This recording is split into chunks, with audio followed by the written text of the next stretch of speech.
Bonjour chers fidèles téléspectateurs de Mété Télévision, la chaîne du vrai évangile. À vous également, bonjour particulièrement à nos fidèles téléspectateurs de notre émission Débat ouvert. Il est vrai que ça fait un bon moment que nous avons gardé silence, mais nous avons fait la recrudescence avec ces nouveaux numéros qui du reste va encore nous encheminer tout au long de cette année 2023. Une fois de plus, bienvenue dans cette émission Débat ouvert qui du reste je n'ai jamais été seul sur le plateau, comme d'habitude, vous le savez.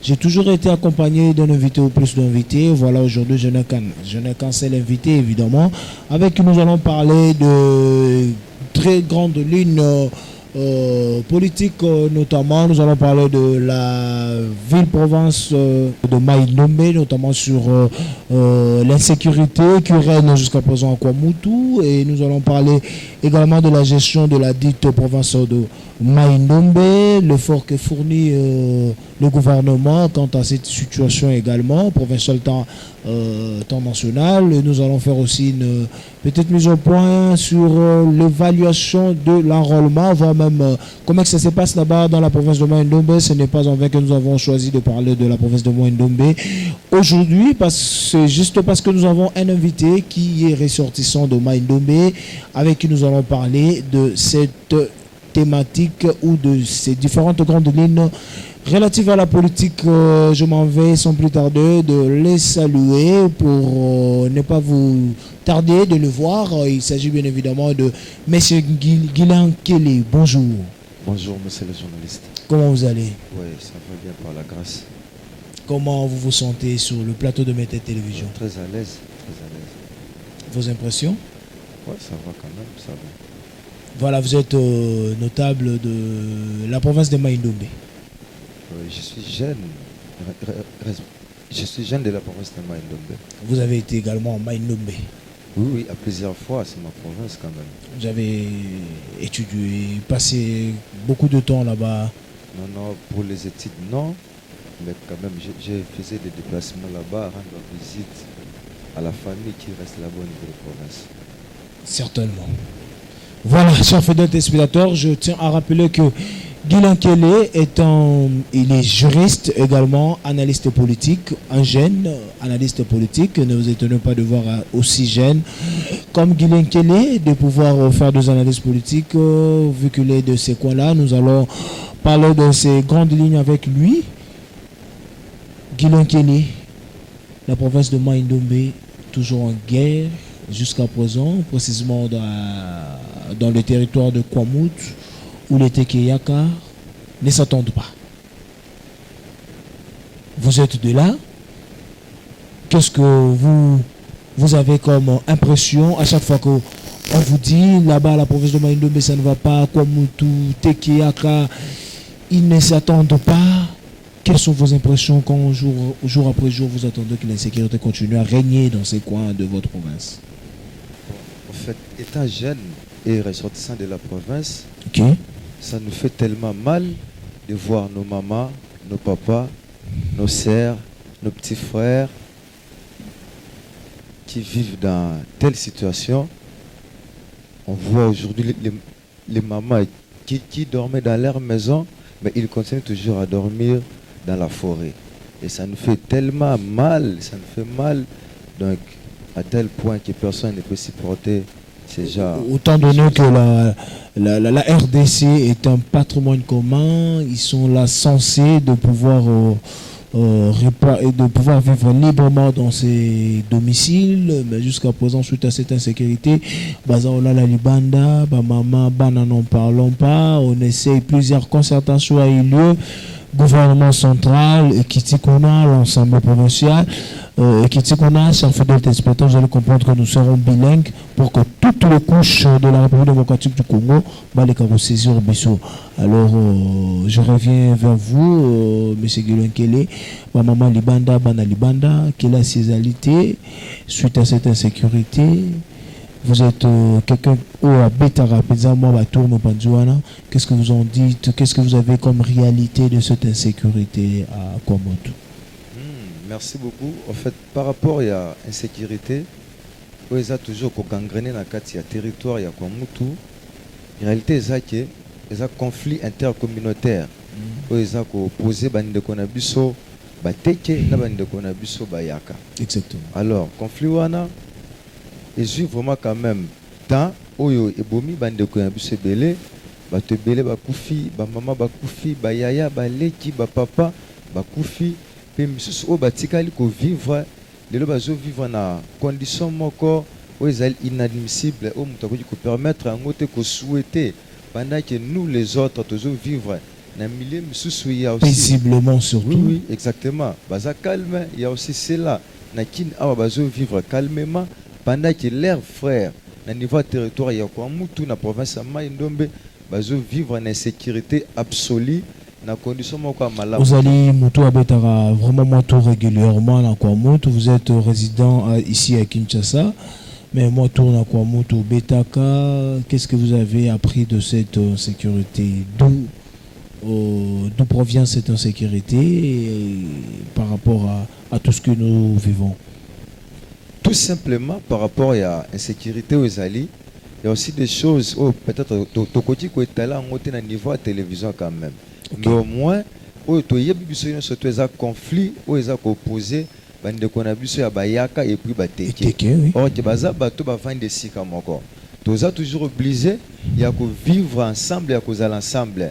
Bande ko ya bayaka na bande ko bateke oyo depuis kala ba vendre sika moko ba boti voir même moi si ya muteke abali mobali ya muyaka, mobali ya muyaka abali mobali ya muteke ba vendre sika moko ba cultiva bilange sika moko.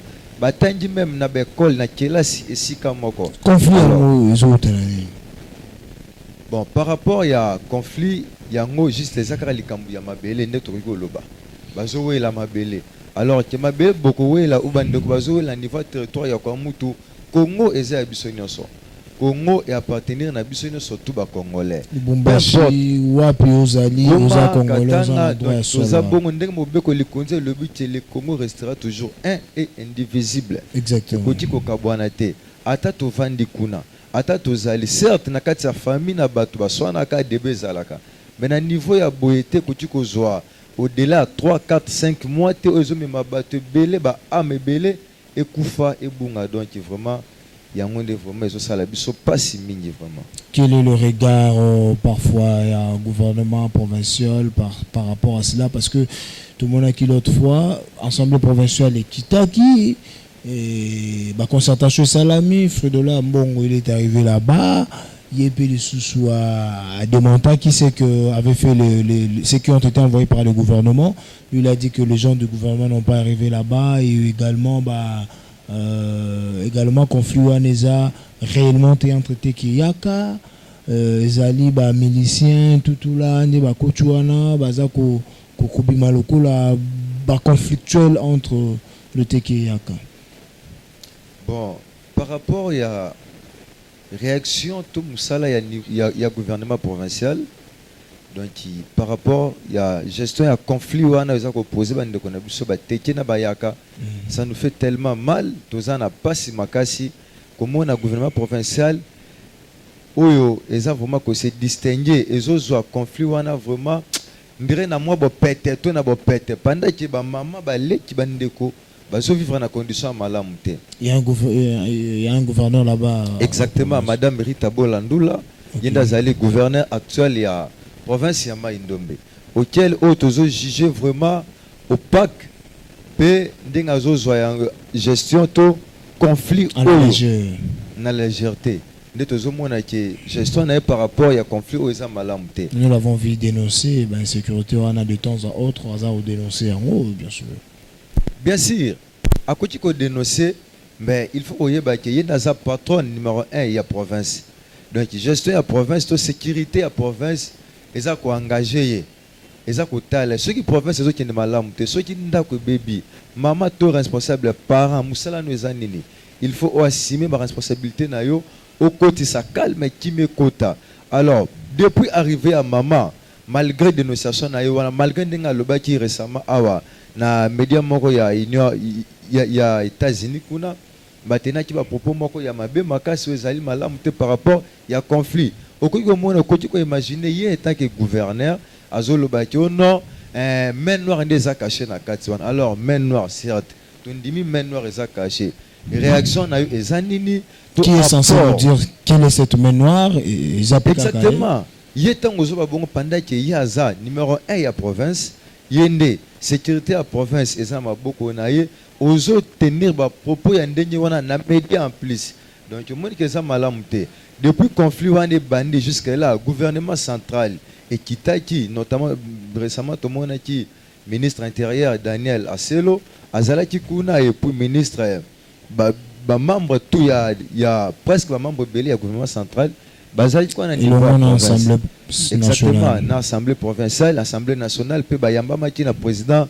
Mboso yambaki bango ba gouverneur ya 3 provinces to ya espace grand bandundu wana dans l'ensemble ba yamba maki na ye ayambaki bango par rapport ya conflit wana en dehors il y a gestion en boucle en dehors il y a insécurité allais-je dire aux régner na kwa mutu est-ce que la gestion du pays vous étant que un de Maïndombe vous aimez comment est-ce que la province de Maïndombe est en train d'être gérée par l'actuel gouverneur vraiment non en dehors simplement de la sécurité ceux qui te disent que la sécurité na kati ya province vous direz que le bilan est positif parce que c'est celle moyen au besoin tout le monde que bilan comme tout est négatif vraiment ndeko journaliste ceux qui n'avaient pas le bas malam que par rapport à la gestion et la province na actuel gouverneur madame Rita Bolandula toujours mon qui toujours jugé gestion na ye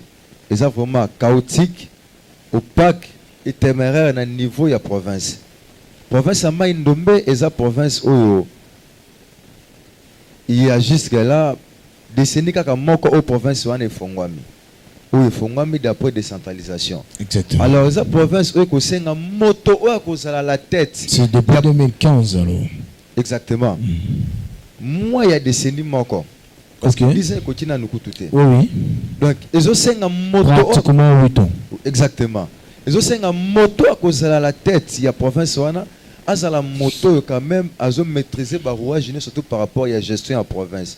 Alors depuis arrivé ya maman Rita Bola na kati ya province et sombre le sous na kao pendant que tout le monde qui ndeko Jacques Mbombaka ou azalaki intérim ou azalaki ko jouer intérim na niveau à province quand même a posé qui ba jalon et quoi qui ko sorti province na kati ya Todi c'est-à-dire quoi intérimaire aye pendant intérim naye a metti quand même kotonga province ko poser ba jalon de province à salini oh ndeko nangai soki kenda tayo moko na inongo na chef de province okomona quand même pour comprendre que quand même moi na mobile wana ndeko wana metti moi kotonga na yete ko kumisa ye awa po et puis ça ba raison monsieur mais au moins naza reconnaissant lokola jeune ya Maïndombe na makambo o ya sali ozomona nde tout ko loba que province ya Maïndombe depuis existence nango depuis ezala na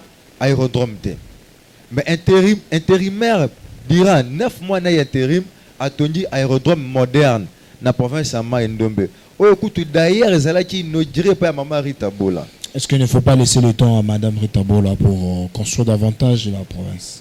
Surtout c'est ça aussi des opposés problème ce qui likambo akotika ta déplace makambo zo kina mabe zo exemple on azo pesa yo ndeko o azalaki avant o azali ko jouer intérim ya province 6 mois ya pamba je dis bien 6 mois ya pamba ndeko en intérim na ye à côté si éclairage public na province ya Maïndombe eloko o ezalate Maïndombe lelo koma ko ngala na boulevard wana éclairage public ekota atondi aérodrome moderne vol avion ezo kita à tout moment et si lui wana te atondi morgue donc o eza quand même équipé peu groupe eza alimenté zo pela mais Maïndombe ezala na morgue te pendant intérim na atondi morgue atondi bâtiment o eza ko abriter ba ministère notamment ya cadastre ya urbanisme ministère ya intérieur na niveau ya province atondi quand même ba bâtiment o ba ministère ezo vanda et si lui wana te juste dans 6 mois wana atondi assemblée provinciale. Est-ce que vous pouvez imaginer quand même dans 6 mois naye atondi assemblée provinciale na niveau ya province? Vous avez parlé de 9 mois, tantôt 6 mois. Non. 9 mois ezali totalité au ya sali après l'élection. Okay. Tant que ça la remise et reprise na madame Rita Bola. Maintenant, je vais délimiter dans le temps. Ouais, exactement. Mais au début, Mais il y a dans 6 mois. Après, Donc, il y a 6 mois, wana biloko ba réalisation au ya salaki.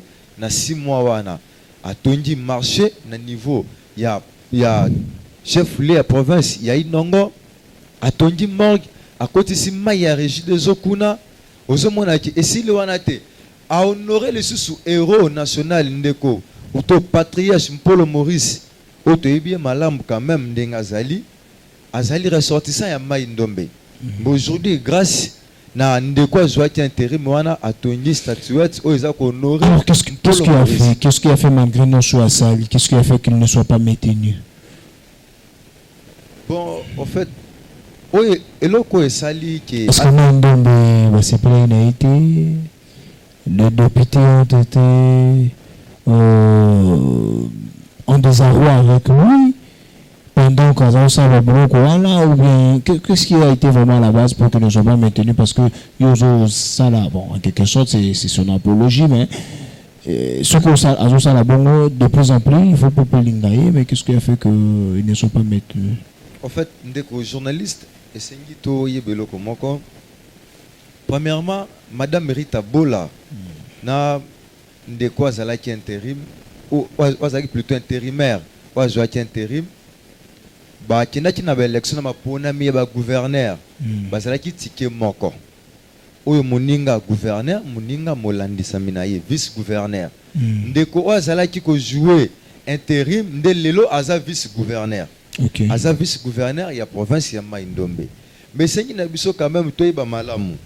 Malgré volonté na ye, malgré souci na ye ya kobimisa province na todi, ya kobimisa province na kao bisike za na libulu, mais ba député pe balinga ki malamu na ba député par rapport ya ticket wana ba qui massivement.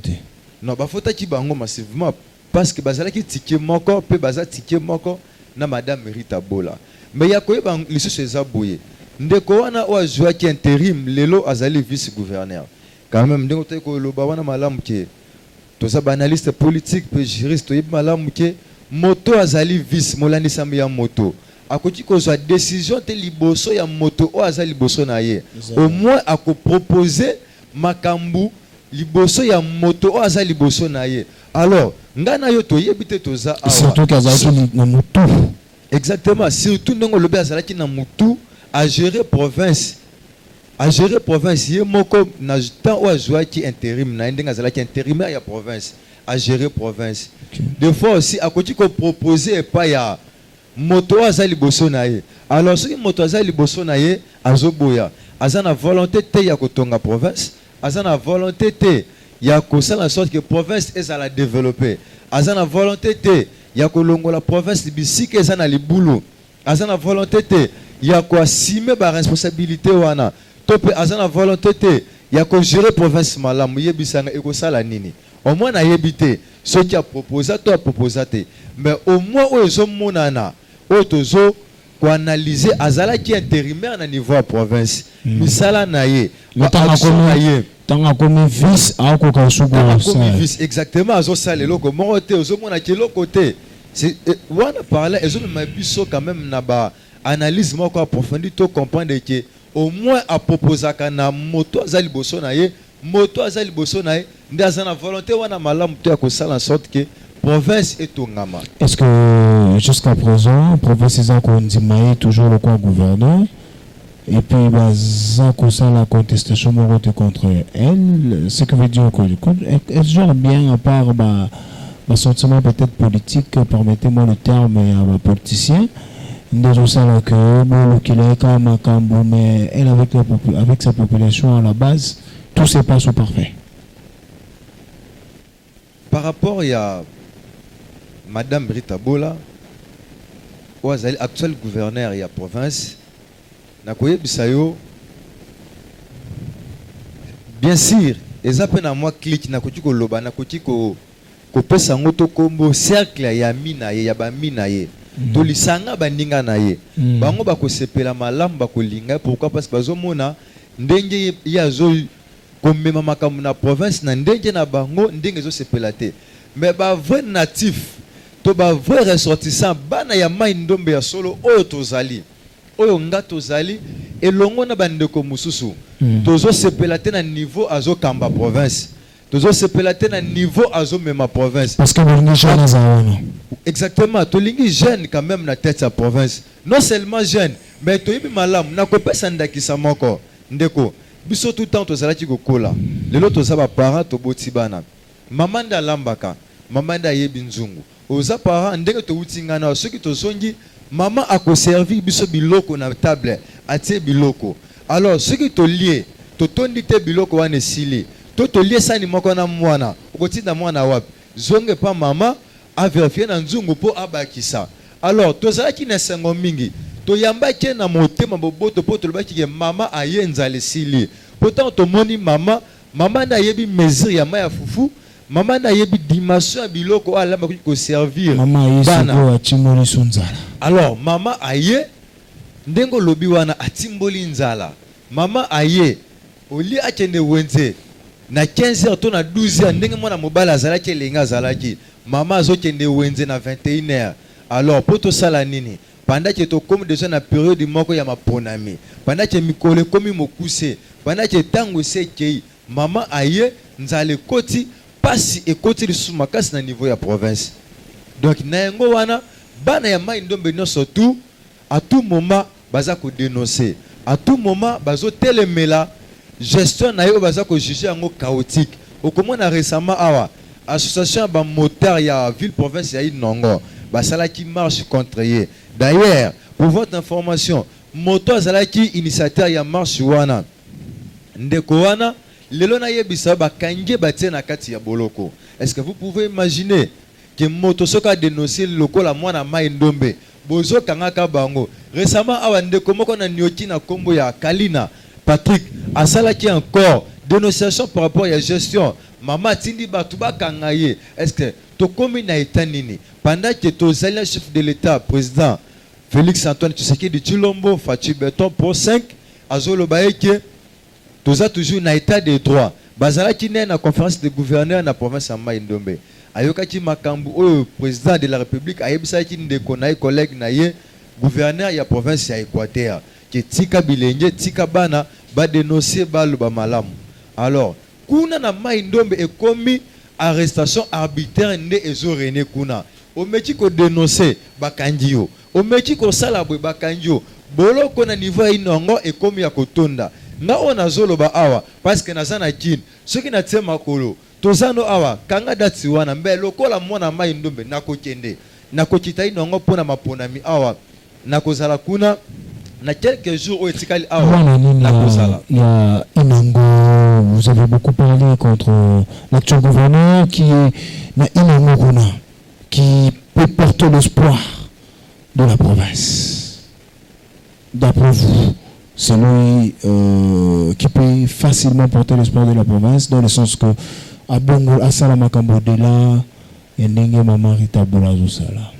Bon, na komona na bandeko baleka na premier gouverneur Ozalaki Ozali lelo mokonzi nguma Kinshasa Gentini Ngobila Mbaka pe bandeko no surtout balandisi wana na sima na ye Mama Rita Bola soki na lobby ta mususu to iloba nanga na ko batu bako traiter yango de tout mot.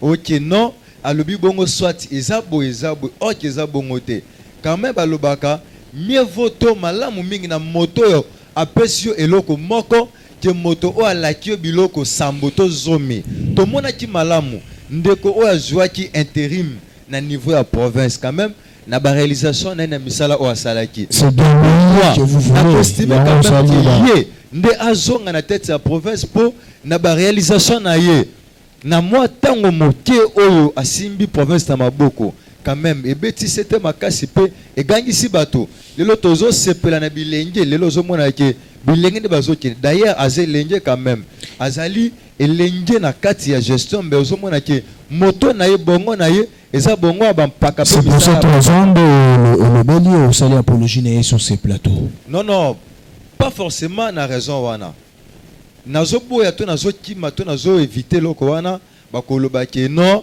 les gens disent ezalaka toujours ki azobeta sete po ndeko azalaki intérim wana azonga sala boye bakotaxe yango na maloba nyonso tu bakobimisa yango bongo nga nazoloba bongo te mbe au moins na misala na ye oyo asalaki par rapport ya ndenge azeraki province aya akuta province na caisse ya province eza na eloko te nakoki koloba oui na moto batravaillaki na ye atika province na zéro na caisse mais kolongwa na ye atiki province na plus de 150 000 dollars na kati ya caisse ya province pe esuki wana te atondi quand même misala alors moto ya ndenge wana toji kosepela na ye te tokosepela pe tokobetela ye maboko mais tokosaela ye comme kijalelo tokokumisa na ndenge wana nde place wana madame Ritabola za société et que tokenamo ponami pour élire encore notre gouverneur ou nos juristes. Je pense pas que tu vas avoir d'avis contraire avec moi. Exactement. Ce qui lelo oyo na souhait na biso assemblée provinciale et koisi mama Ritabola ndeko Ritabola to mama Ritabola akokweya. Certes, province ekotiende na maponami. Mais essayez koyeba été au-delà ya maponami wana moto mosusu ako jouer intérim ou ako assumer to ou ako assumer ba faire courante comme vice ou azana certes gouvernement surtout ane koti kokoya mais ko sala bongo te démissionnaire te il faut vice nae atikala wana po assumer quand même ba faire courante yende akoti ko jouer intérim ya province pe na tango o elekanaki asalaki misala malamu. Toza ko espérer encore que na tango OEP akosala le super misala malamu na moi tango o etikali o parce que toza déjà en année électorale au enrôlement zo seulement makambo zo kendeka. Rapidement nous allons passer sur un autre point. Chers téléspectateurs, vous allez comprendre que c'est les jeunes de Maindombe qui sont en train de s'exprimer à travers leurs jeunes qui du reste évidemment Guilain Kelly, analyste politique et juriste. Qu'est-ce que vous la jeunesse, parce que le lobby n'a combat jeunesse, il est vrai que vous êtes ici en Kinshasa, jeunesse est à la Maindombe, vous faites la grande partie de la jeunesse est à Maindombe. Qu'est-ce que la jeunesse de Maindombe veut effectivement que le gouvernement central puisse s'impliquer ou bien que le gouvernement provincial puisse faire quelque chose, je ne sais pas. Quel est votre message fort que vous portez de la part de la jeunesse de Maindombe? En fait, message fort on a ko memato sangwa makasi on a ko tinda na bandeko na ngai ya province ya Maindombe en général. OK.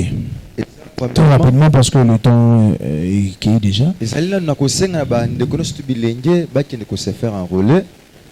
Bazo ba carte na bango. Non seulement ko zo ba carte wana parce que ceux qui ont s'enrôler aux carte ndeko pesa yo ndingisa ya ko pona. Par rapport à tout ce qui s'est passé dans Maindombe, quelle est la volonté de la population? Ok, par rapport à ma Makambuno, c'est le Kanakati à Maindombe. Population et initié une pétition contre gestion de Madame Ritabola. Oh, awa, et Kotaki d'ailleurs, la présidence, le ministère de l'Intérieur, le ministère de la Justice, la primature, ainsi que l'inspection générale de la finance. Okay. Pourquoi? Parce que tout le monde a nous. Au côté qu'on imagine, gouvernement central etindaki ba don pona ba sinistré à Kwamutu. Etindaki ba tol, ba mousse, ba matela, ba télévision qui a très bien restitué. Et komaki, mais kokoma yango et komaki na nombre exacté. O e komaki wana. C'est que ya ba mi ya gouvernement provincial ozo kamba yango. Premièrement nako s'adresser na Mama Ritabola gouverneur actuel parce que yena zo gérer province. Makambu nyonso to mabena malamu eza na moto na ye. Mama Ritabola biloko euti na gouvernement central awa pona ba sinistré ya Kwamutu ekei kuna na Kwamutu mbe tozo mona pe toza appui que batol na ba matela elongo na Kwamutu ekei na commune rurale ya Noki. Et na Noki ko sala ce n'est pas le gouvernement qui gère ça, monsieur. Non. Il y a un service bien évidemment où on s'occuper na yango pour que ba répartir ba faire bénéficiaire ba bien on a ba sinistré. Biloko wana tozoloba non seulement ce que le but gouverneur n'a géré en côté mais province mobilisée maboko à gouverneur. Bien sûr. Dans le gouvernement central est tindi biloko et que tu na province à Maindombe bongote sans pour autant que gouverneur ya province a l'informer na quantité exacte ya biloko que matela eye quoi boni ba tol eye combien basaki ya riz semoule ya sucre eye autant gouverneur que allez informer et que les kananzela nini par quelle voie et que kota wapi nana ko zala la tête ya délégation wana gouverneur que allez informer alors biso ngalo kola pe biso lokola bilenge ya mai ndombe ko vana butu to yoka kuna ke biloko o ezalaki destiné kuna eza détourné un sango yaki pe eza filmé na motonio surtout chef ya division ya cadastre na ville ya na commune rurale ya Nyoki ye mutazwaki ba biloko wana etamboli wana biloko wana ekei na Nyoki kosala nini alors que ezalaki destiné pona bato ya kwa mutu esuki wana te quantité mususu et se retrouver na Inongo na chef lieu ya province na Inongo bisika wapi pemben to nzinga to côté to na ko loba clair bisika ya ndako ya gouverneur Rita Bola ezali. Avez-vous la preuve de tout ce que vous êtes en train de dire? Parce que nous sommes à la télévision, votre image est vendue, vous êtes sûr et certain et détenez-vous de preuves de tout ce que vous êtes en train de dire. Exactement, biloko wana to makambo tozoloba ba preuve ezali parce que tant ba sala kinanu déclaration ki biloko oyo ba détourner zonga ba bazongisa ki yango monsieur baloba ki non mutatindi biso eza boye pour preuve encore na ko assumer maloba honorable Nkoso Kevani moko ya mopona ya bana mai ndombe ya villa Inongo asala ki question orale avec débat pona ko bengisa madame Rita Bola gouverneur ya province aya ko expliquer biso ndenge biloko wana ezalaki détourné ndenge biloko wana elongwaki 1 de 2 imaginez biloko elongwe awa euti awa na gouvernement central eke pona bana mai ndombe ya kwa mutu mais to mona ki biso tu na ba image gouverneur ya province ya mai ndombe mama Rita Bola ayeko kabola biloko wana na commune ya limité na quartier Mombele o ayeko pesa ngo na ba sinistré est-ce que ça normal pendant que sinistré na Mombele au chop o ba kima ki bitumba na kwa mutu nde ba na Mombele awa identifié bien sûr motuna na biso eza wana abimisela biso nombre ya ba sinistré ya pesa ki biloko ke basaki boni ya loso elongwaki kuna ezongaki na Kinshasa awa ba pesi combien de personnes combien de bateaux à bénéficier nango voilà nous allons déjà aborder notre deuxième point mais avant cela notre régie nous signale que l'élément de cette pétition est déjà prête. Ingénieur Fala, nous allons vous demander de pouvoir nous balancer cet élément et retrouvons-nous juste après cet élément.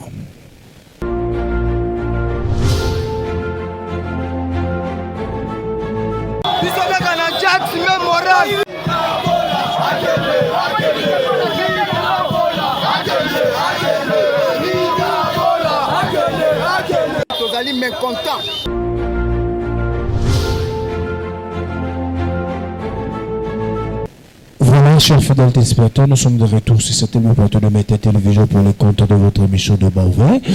Nous avons vu les images, comment est-ce que les motards ont vraiment marché contre la gouverneure actuelle de la province de Mai-Ndombe. Déjà Guinée qui est la lobeli en mingi sans plus tarder tout qu'on a quand deux ans pour la chose est liée à ma ponami il le voit que ma ponami est allé il le nomme pour la main d'homme bah ça ma ponami exactement ma ponami est allé est-ce que mais c'est déjà tour de peut balancer enrôlement qu'on a allais-je dire enrôlement qu'on a nini non depuis processus y enrôlement bandi nanu na qui était kotala le lingue bande konanga bilenge baza ko se faire enrôler donc encourager bango ba se faire enrôler massivement pour que ba pona bato oyo bakoye bako kamba bango malamu na kati ya Ngumba province donc wana na comité ba enrôlement ko sila le 23 donc avant le 23 déjà na kozala ba jeune ya mai ndombe biso ne surtout ozalaka toujours même moral donc slogan na biso ba jeune ya mai ndombe tolobaka biso ne surtout même moral. Donc il a même rythme, il y a même morale na zoya. Les bande konanga ya inongo na zo senga pe na ko senga na bino surtout bokende ko se faire enrôler. Bokende ko se faire enrôler bozo ba carte parce que ceux qui bo se faire enrôler et ko pesa bino ndingisa ya ko voter jeune parce que les autres jeunes voter jeune.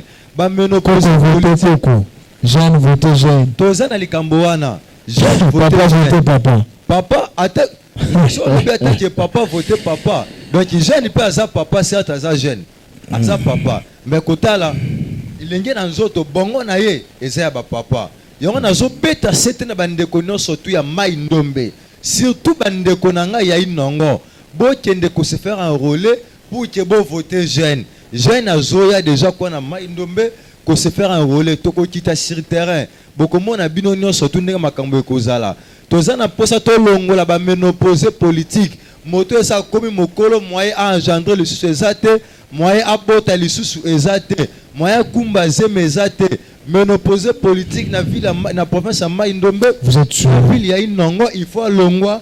Tozana posa ba jeune o akobota le sous bilenge. Jeune o ako créer le sous bato misu. C'est votre message à la population de Mai Ndombe. Ceux qui Mai Ndombe est arrivé que voter bas jeunes et PSI et doté le gouvernement provincial de beaucoup de jeunes et doté le gouvernement un gouverneur jeune et s'alignant ceux qui va se retrouver là dans toutes les représentativités provinciales. Êtes-vous sûr que les jeunes peuvent faire mieux que ceux qui ont été là? Exactement, chers journalistes.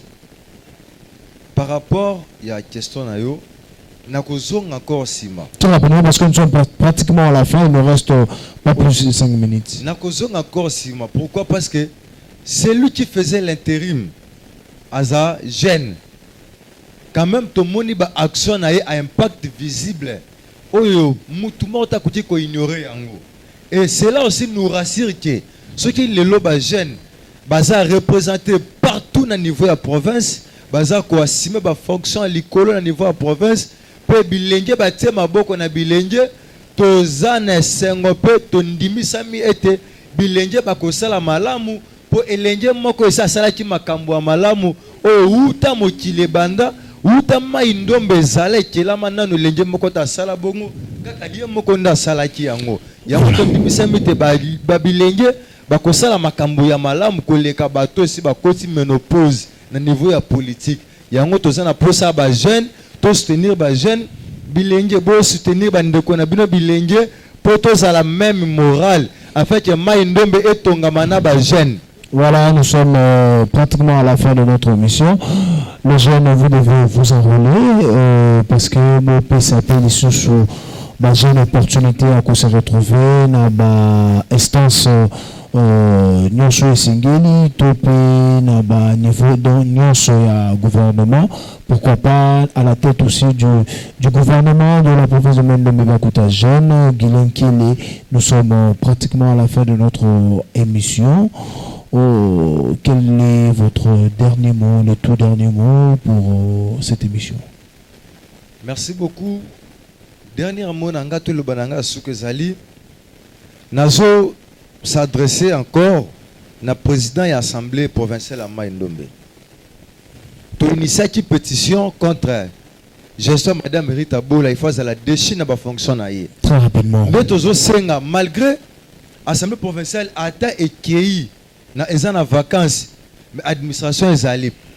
Président Koti peut convoquer session extraordinaire pour que ba statuer sur pétition wana po ba koisa Madame Rita Bola. Tozana posa mama wana alongwa na tête ya province akweya azali soute la sécurité ezokota na kati ya province assemblée provinciale beaucoup c'est la bisoye en fait que justice awesala musala et interpellé à Samba nde yango likambo tozana ngo posa alongwa na gérance ya province. Tout au long de notre émission, déjà, nous comprenons déjà que vous ne voulez pas de cette gouverneur de la ville. Sa gestion évidemment, sa gestion déjà, ça affecte sa personne. Voilà, chers fidèles téléspectateurs, nous sommes pratiquement à la fin de notre émission de Débat ouvert. Guilain Kele, Tonton Dieu, le sous-maton de Mingi, d'avoir répondu physiquement et présentement ici dans notre émission d'aujourd'hui. Voilà. Chers fidèles téléspectateurs, nous vous remercions également parce que sans vous, nous ne pouvons pas exister.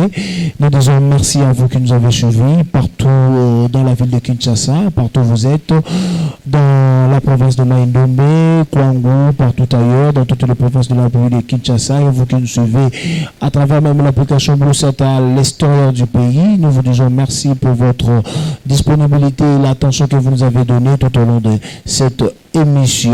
Alors, suivez également cette émission dans la chaîne Mété Télévision, la chaîne du Vrai Évangile.